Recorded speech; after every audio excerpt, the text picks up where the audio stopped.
2020년 5월의 마지막 날인 5월 31일입니다. 오늘 주일은 특별히 성령 강림 주일인데요.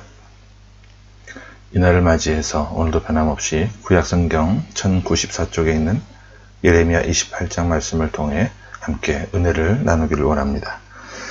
오늘 주어진 본문 말씀을 통해 무엇이 거짓이며 참인가? 무엇이 거짓이며 참인가? 이런 제목으로 하나님의 말씀을 선포하기를 원합니다. 지난주 우리가 살펴보았던, 함께 나눴던 예레미야 27장을 한번 기억을 해보시기 바랍니다. 27장의 주된 말씀은요, 거짓 선지자들에 대한 그 모습에 대해 말씀을 드렸는데, 오늘 28장은 이 거짓 선지자들과 참 선지자들을 구별하는 법에 대해서, 또 그들이 얻을 최후의 결과가 무엇인지에 대해서 말씀을 함께 나누기를 원합니다. 자, 우리 본문 1절 말씀부터 함께 보겠습니다. 시작. 그해 곧 유다왕 시드기야가 다스리기 시작한 지 4년 5째 달 기브온 앗술의 아들 선지자 하나냐가 여호와의 성전에서 제사장들과 모든 백성이 보는 앞에서 내게 말하여 이르되. 본문은요, 시드기야가 다스린 지 4년째가 되는 해에 주어졌던 말씀입니다. 이런 정황으로 볼 때 앞에 27장의 말씀은 시드기야가 다스리기 시작했을 때였음을 알 수 있게 되죠. 뿐만 아니라 예레미야는 시드기야가 즉위할 때 매기 시작했던 멍에를 4년 동안이나 메고 있었다는 것도 알게 됩니다. 그는 민족이 바벨론의 멍에를 메고 살아가야 할 날들을 입으로만이 아닌, 입술로만이 아닌, 말로뿐만이 아닌 자신의 온 삶을 통해, 자신의 행동을 통해 말해주고 있었던 겁니다. 4년이라고 하는 그 적지 않은 시간 동안 멍에를 메고 그 무거운 멍에를 짊어지고 조금도 변함없이 민족의 미래에 대해서 고민하고 염려하며 외쳤던 것이죠. 여러분, 이것이 참된 선지자의 모습입니다. 말보다는 자신의 삶을 통해 외치는 모습을 말하는 것이죠. 그러던 중에 거짓 선지자가 등장해서 예레미야 활동에 제동을 거는 사건이 벌어집니다. 그는 기브온 출신의 앗술이라는 사람의 아들이었습니다. 여호수아 이후에 보면 기브온 사람들은 원래 성전에서 물을 깃고 나무를 하던 사람들이었습니다. 다윗 때에 보면 나단이라고 하는 아주 훌륭한 선지자가 있었죠.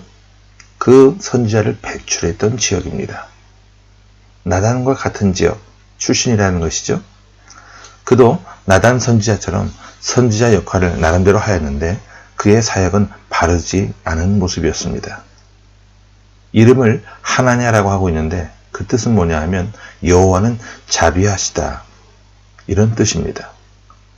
비록 하나냐가 잘못된 신앙을 가지고 있긴 했지만 이 이름은 유다가 곧 회복될 것이라고 확신하고 있었던 자신에게 어울리는 이름이었던 것 같습니다. 그는 그의 이름에 용기를 얻었는지, 아니면 그 이름이 말하고 있는 대로 하나님의 자비는 자신들의 행동이 어떠하든지 간에 모든 것을 다 포용하고 용납해 주실 것이고, 그렇게 또한 믿었는지 모르겠지만 그는 그의 이름에 근거하여 이스라엘이 잘 될 것이라고 외쳤습니다. 그가 전한 하나님의 말씀은 예레미야를 통해 전해졌던 말씀과는 반대되는 그런 말씀을 전하죠. 우리 2절로 함께 말씀을 보겠습니다. 2절 말씀 시작. 만군의 여호와 이스라엘의 하나님이 이같이 일러 말씀하시기를 내가 바벨론의 왕의 멍에를 꺾었느니라. 예레미야는 뭐라고 얘기했습니까? 바벨론의 멍에를 맬 것이라고 예언했어요. 근데 그것과는 정반대로 하나님께서 바벨론의 멍에를 꺾었다고 말씀을 전하고 있는 것이죠. 그가 이 말을 얼마나 확신 있게 했는지 1절과 5절의 말씀을 보면 1절에서는 여호와의 성전에서 제사장들과 모든 백성이 보는 앞에서 말했다고 하고 있어요. 그는 자칭 선지자로서 자신이 여호와와 교통하고 있고 또 그로부터 계시를 받았다고 주장하고 있는 것이죠. 그는 자신의 말이 하나님께서 주신 것이라는 것을 믿게 하기 위해 만군의 여호와 이스라엘의 하나님이라는 표현을 사용하고 있습니다. 이 말은 일반적으로 선지자가 하나님의 예언을 전파할 때 그 메시지의 신적 권위를 강조하기 위해 사용했던 표현이었습니다. 그러기에 이 하나님도 이 표현을 사용함으로 자신의 거짓된 예언을 은폐하려고 했던 정황을 우리가 보게 되는 것이죠. 그는 자신이 하는 말이 하나님으로부터 직접 들은 것처럼 만군의 여호와 이스라엘의 하나님이라는 표현을 사용하였을 뿐만 아니라 여호와의 성전에서 제사장들과 모든 백성이 보는 앞에서 말하고 있는 겁니다. 마태복음 7장에 있는 말씀처럼 양의 탈을 쓴 늑대와 다를 바 없는 모습이죠.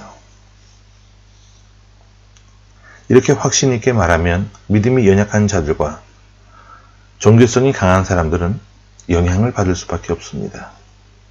그래서 성도들은요, 항상 시험에 들지 않게 깨어있고 말씀을 연구하고 기도하는 삶이 되어야만 합니다. 그러면 무엇이 참인지 무엇이 거짓인지 분별할 수 있게 됩니다.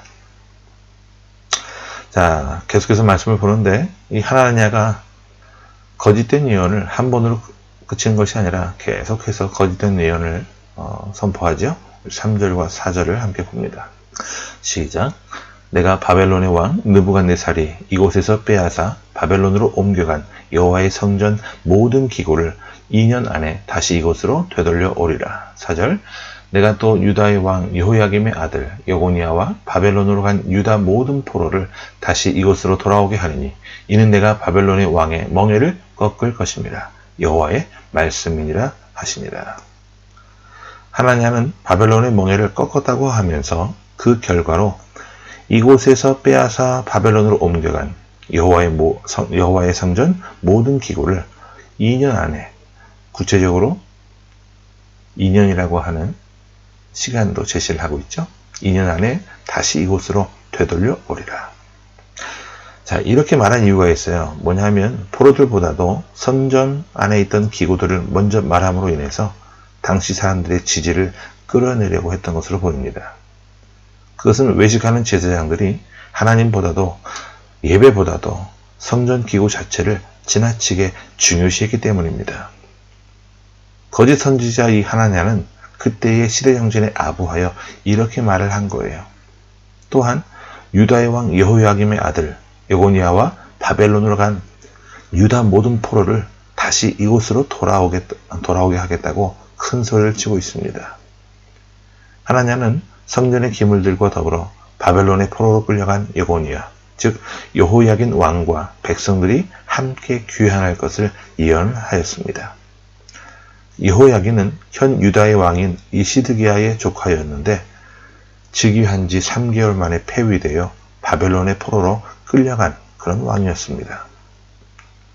그런 그의 복귀를 말하면 당시 시드기야 왕이 느부갓네살 왕에 의해 옹립된 왕이었기 때문에 유다 백성들의 민심을 사지 못했고 백성들은 여전히 여호야긴, 즉 여고니아를 합법적인 통치자로 여기고 있었기 때문입니다. 하나냐는 이것을 간파하여 여호야긴 왕의 귀환을 예언하여 백성들의 민심을 사고자 했던 것이죠. 이에 백성들은 유다의 죄악과 하나님의 심판을 예언한 예레미야보다는 희망에 가득 찬 예언을 하는 이 하나냐를 더 신뢰했습니다. 이는 영적인 분별력을 상실한 유다 백성들의 전형적인 모습이에요. 지금 이 시대도 마찬가지입니다. 사람들은요, 하나님의 말씀에 근거해서 전해지는 책망의 말씀보다는 인간적인 기대를 만족시켜주는 복된 말을 전해주길 원하고 또 그런 말을 듣기를 좋아합니다. 이와 연관된 말씀 중에 미가서에 있는 말씀이 있어요. 미가서 2장 11절과 2장 6절 말씀을 같이 한번 보겠습니다. 먼저 11절이에요. 시작. 사람이 만일 허망하게 행하며 거짓말로 이르기를 내가 포도주와 독주에 대하여 내게 예언하리라 할 것 같으면 그 사람이 이 백성의 선지자가 되리로다. 6절입니다. 그들이 말하기를 너희는 예언하지 말라. 이것은 예언할 것이 아니거늘 욕하는 말을 그치지 아니한다 하는도다. 이렇게 선포한 하나냐의 말에 대해서 예레미야가 반응을 하는 장면이 나와요. 자, 6절 본문 6절입니다. 시작. 선지자 예레미야가 말하니라. 아멘. 여호와는 이같이 하옵소서. 여호와께서 내가 예언한 말대로 이루사 여호와의 성전 기구와 모든 포로를 바벨론에서 이곳으로 되돌려 오시기를 원하노라. 예레미야는 하나님의 예언에 대해 일단은 그의 예언대로 되기를 원한다고 말하고 있습니다. 예레미야가 이렇게 반응한 것은요, 예레미야가 진짜 그렇게 믿었기 때문이 아니에요. 예레미야도 하나님의 예언처럼 민족이 잘 되기를, 백성들이 잘 되기를 간절히 소원했을 겁니다. 하지만 그동안 하나님께서 하신 말씀을 생각해 보면 절대로 그렇게 되지 않는다는 것을 너무나 잘 알고 있는 사람이 바로 예레미야 자신이었어요. 그가 이렇게 반응한 것은 정말로 그렇게 되기를 자신도 바란다는 의미와 함께 하나님의 예언에 대해서 지적을 하고 있는 겁니다. 오늘날 주의 종들의 모습도 마찬가지예요. 저희도 마찬가지입니다. 저는 우리 가족들 모두가 오늘 이 말씀을 함께 듣고 나누는 모든 분들이 주 안에서 형통하고 다 잘 되기를 원합니다. 정말 아멘입니다. 여러분들이 들어와도 복을 받고 나가도 복을 받고 어디를 가든지 복된 인생이 되기를 원해요. 하지만 엉망진창으로 살면서 복을 받는다, 또 복을 받는 삶을 살길 원한다, 저는 그렇게 말씀을 선포할 수 없어요. 잘못된 길을 가는 모습을 보면서 어떻게 그 모습이 잘 되고 있는 모습이라고 격려할 수 있겠습니까?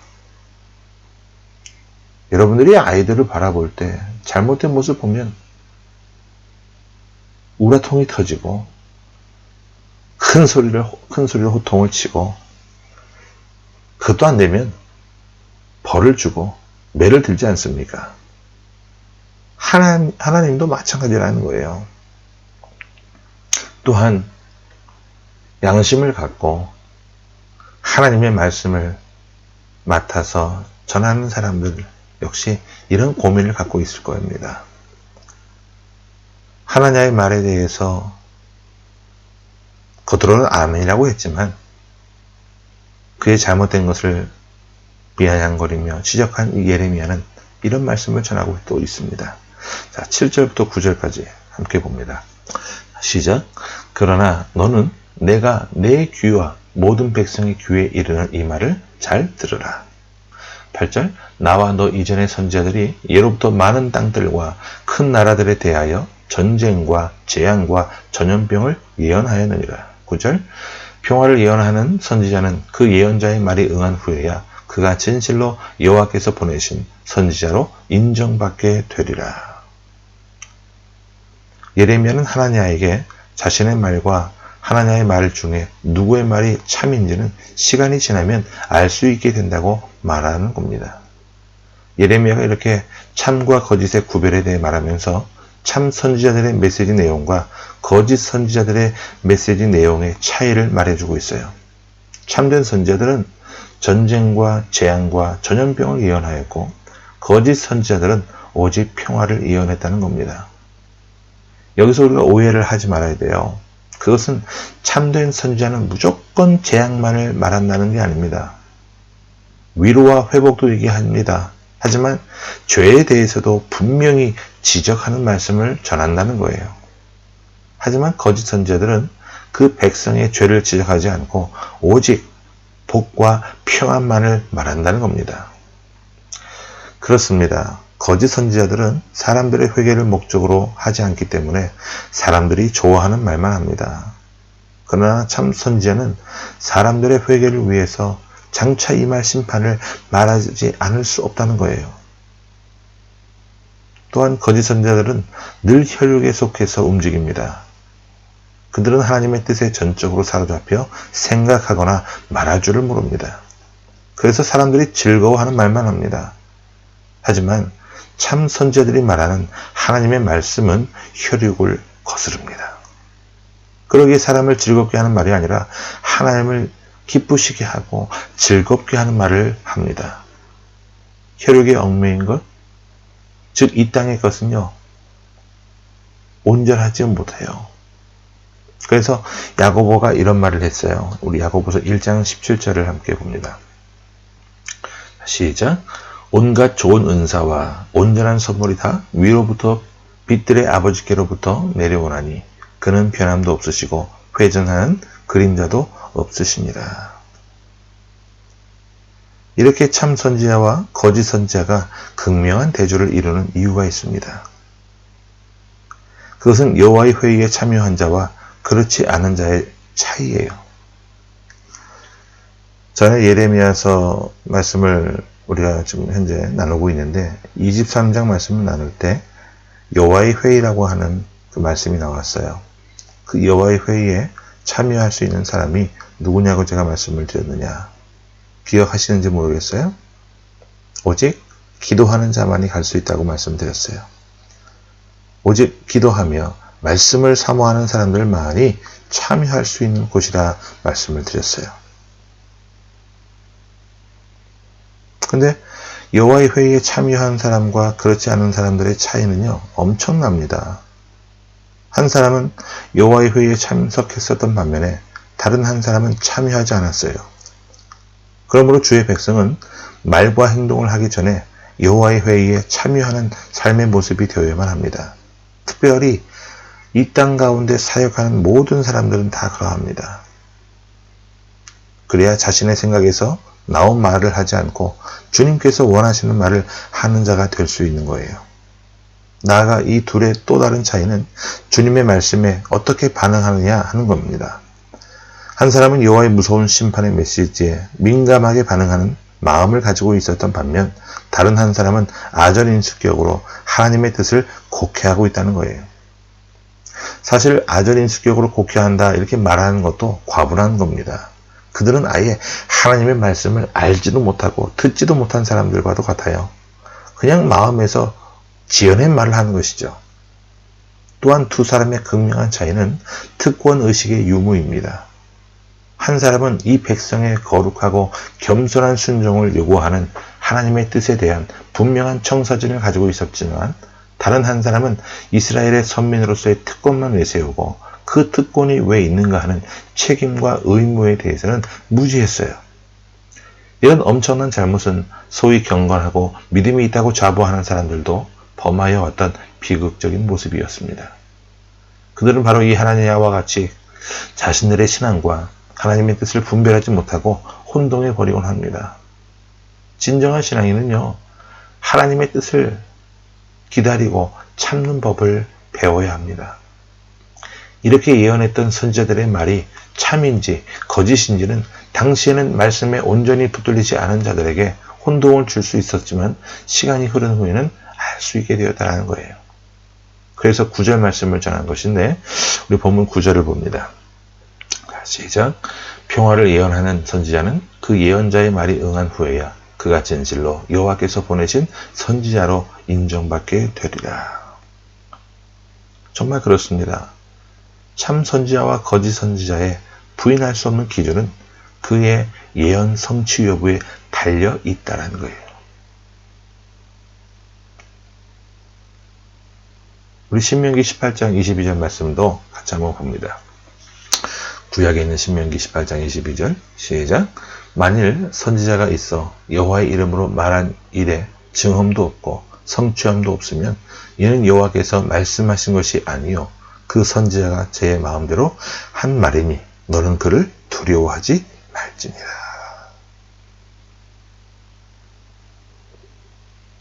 하나님이 주신 감동에 따라 또 하나님이 주신 귀한 말씀을 전하는 것이 아니라 제 마음대로 할 말만 하는 그런 거짓 선지자들이 전하는 말에 대해서 두려워해라?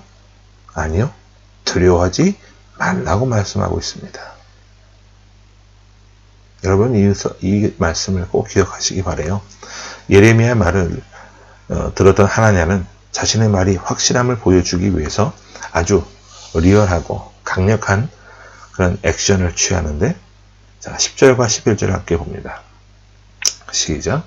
선지자 하나냐가 선지자 예레미야의 목에서 멍에를 빼앗아 꺾고. 11절. 모든 백성 앞에서 하나냐가 말하여 이르되 여호와께서 이와 같이 말씀하시니라.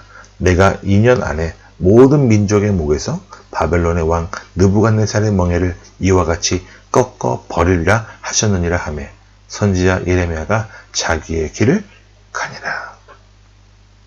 하나냐는 백성들이 보는 앞에서 예레미야의 목에 걸려있던 그 멍에를 빼앗아 꺾어버렸어요. 자신의 말이 옳다는 것을 나타내 보이기 위해서 굉장히 의도적으로 거친 행동을 하고 있는 것이죠. 그는 자신이 원하는 평화에 대해 반대적인 말씀을 전하는 그 예레미야의 말과 행동이 두려웠던 겁니다. 그러기에 그는 극단적인 행동으로 자신의 의사를 표현하고 있는 것이죠. 그는 이렇게 멍에를 꺾는 행동을 하면서 정확한 기한도 정했는데 2년 안에 하겠다는 그런 말을 합니다. 이렇게 한 것은 70년간 유다가 바벨론의 지배하에 있게 될 것이라는 예레미야의 예언에 대해 정면으로 반박하기 위해 자신도 구체적인 기간까지 제시했던 겁니다. 이러한 예언은 반바벨론 동맹과 반역을 꾀하고 있었던 이스라엘 백성들에게 큰 위로와 격려가 되었을 것이라고 생각이 돼요. 하나냐가 이렇게 생각하고 사람들이 또 이 말을 믿었던 이유는 당시 바벨론 내의 혼란한 정세와 국제적으로 반바벨론 정서가 한창 무르익던 상황이었기 때문에 그렇습니다. 그러니까 그들은 하나님으로부터 온 말씀보다는 무엇을 더 바라보고 의지한 것이죠? 보이는 현상과 보이는 상황과 자신들이 원했던 것에 대해 반응했다라는 거예요. 이렇게 반응하고 말하는 하나냐에게 예레미야는 더 이상 아무런 반응도 보이지 않았습니다. 단지 자기의 길만 갈 뿐이었습니다. 그것을 피했습니다.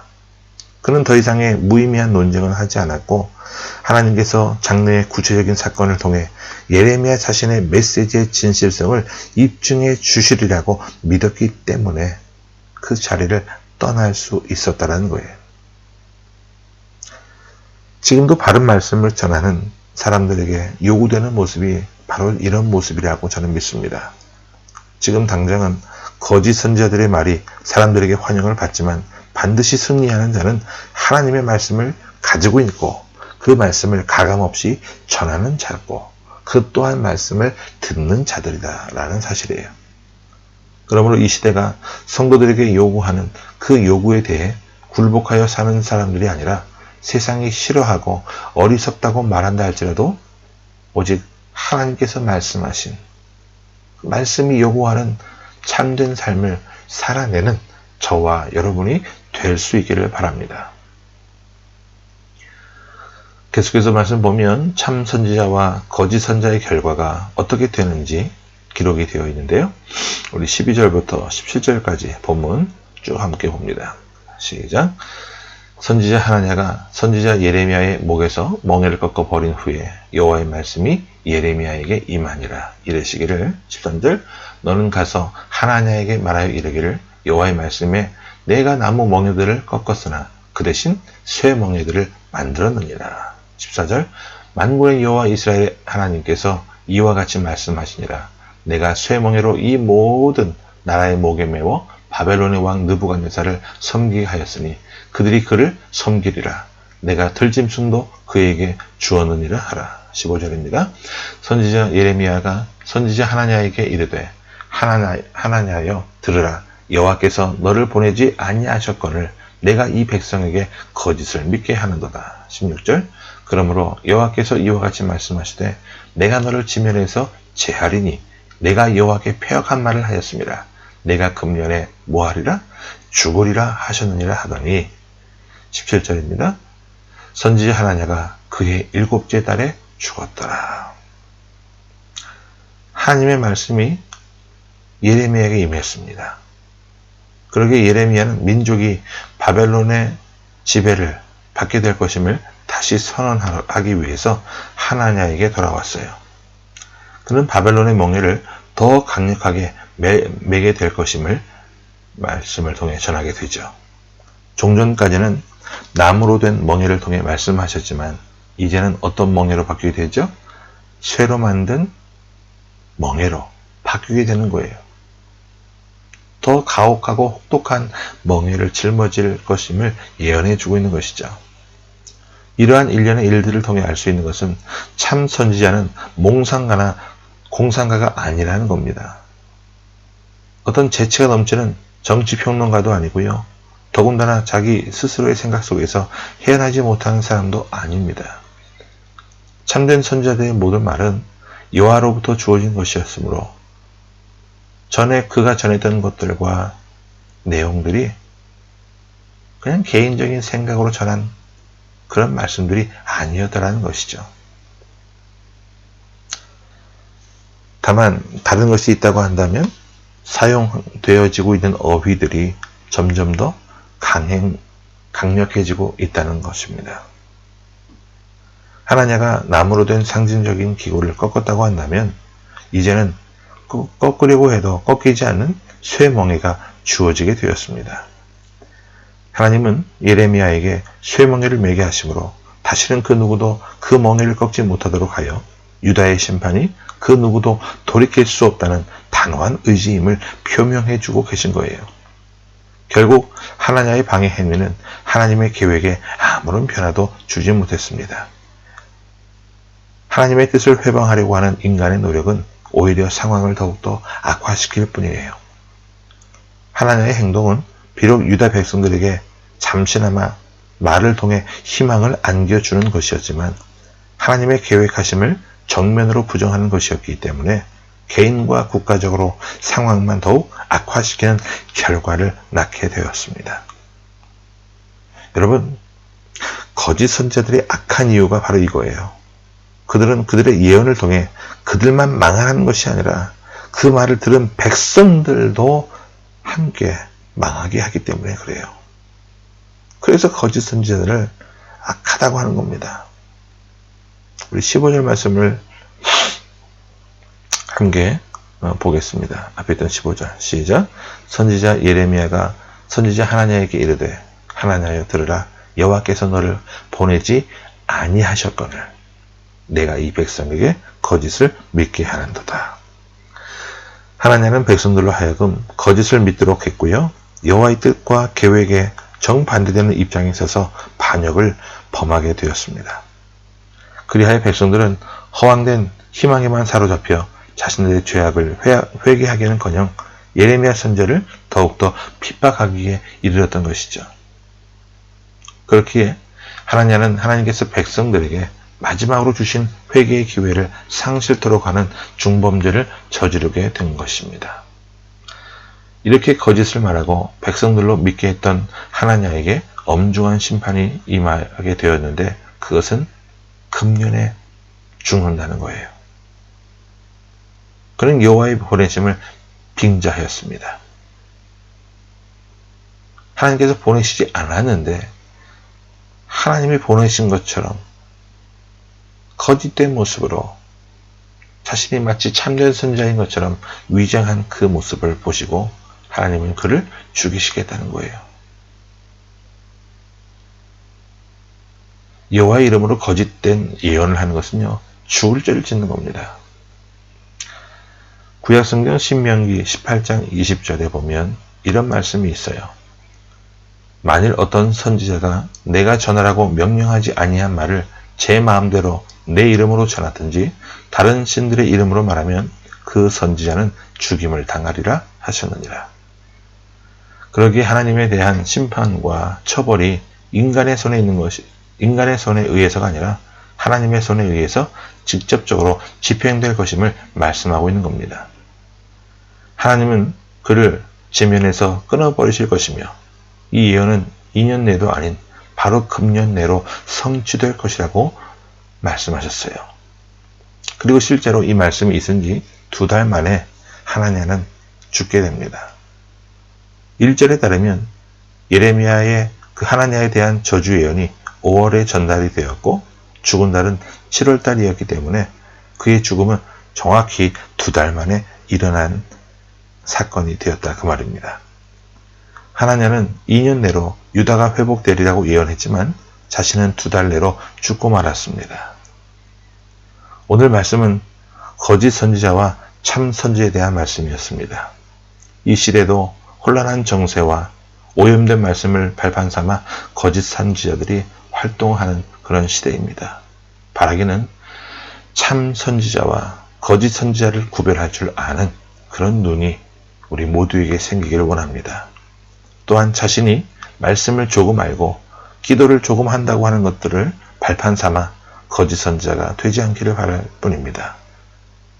우리 모두가 말씀에 깨어있고 말씀을 사모하는 삶을 통해 바른 방향으로 우리 인생의 아름다운 믿음의 항해를, 복된 길을, 정도의 길을 걸어나갈 수 있기를 주의 이름으로 축원합니다. 아멘. 함께 기도하겠습니다. 참 좋으신 주님, 감사합니다.